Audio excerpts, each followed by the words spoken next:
Namaste. Warm wishes and aloha from Hawaii to you all. I'm deeply honored to have been invited to join you in this glorious celebration of the appearance of the Bhagavad Gita. All glories to Lord Krishna. When I was elected to the United States Congress, I chose to take the oath of office on the Bhagavad Gita. Many people have asked me why I made that choice, and for me, the answer is very simple. Krishna's teaching in the Gita of loving service to God and working for the well-being of all of God's children, his teachings of bhakti and karma yoga, are the foundation and driving force and purpose of my life. The whole world today is in dire need of servant leaders. Leaders who, out of love for God and others, work for the well-being of the people and indeed our planet. It is my hope to be such a servant leader.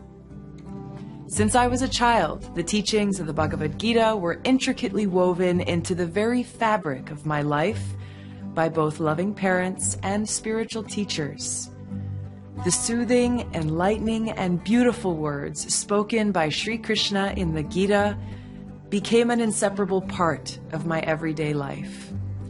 The Gita has been a tremendous source of inner peace and strength through many tough periods of my life, like while I was deployed serving my country in uniform in the Middle East, where I was surrounded by death and turmoil.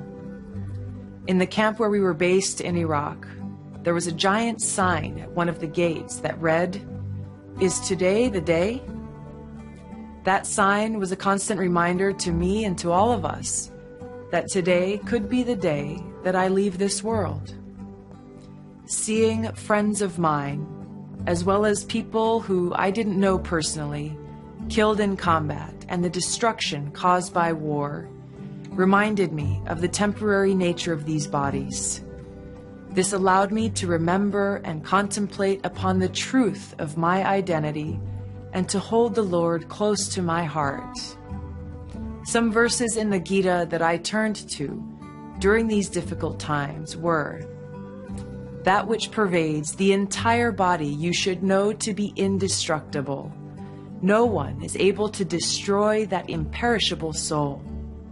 The soul can never be cut into pieces by any weapon, nor burned by fire, nor moistened by water, nor withered by the wind."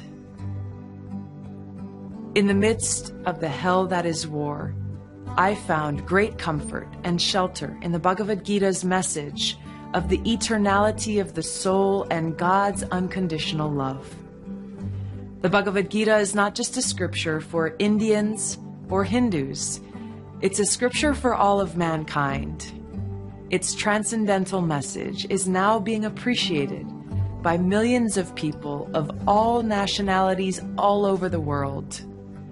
The Gita does not call for conversion from one faith to another. It transcends sectarianism. The Bhagavad Gita is relevant to all of us because it answers the deepest questions of life. No matter what our ethnicity, race, or caste, no matter what our gender, age, economic status, or education, every single one of us wants and needs to know the answers to the questions, who am I? What is the purpose of my life? Where can I find true happiness? And what is death? In the Bhagavad Gita, Lord Krishna gives us the answers to these questions. In closing, let me share with you Lord Krishna's conclusion in the Bhagavad Gita. Krishna says in verse 1865, "Always think of me, become my devotee, worship me and offer your homage unto me. Thus you will come to me without fail. I promise you this because you are my very dear friend." In verse 1866, he says, "Abandon all varieties of religion and just surrender unto me. I shall deliver you from all sinful reaction. Do not fear." By carrying these transcendental words in our minds and in our hearts, we will always have deep purpose in life and remain fearless in the face of death. Please accept my best wishes Namaste. Jai Shri Krishna. Jai Bhagavad Gita.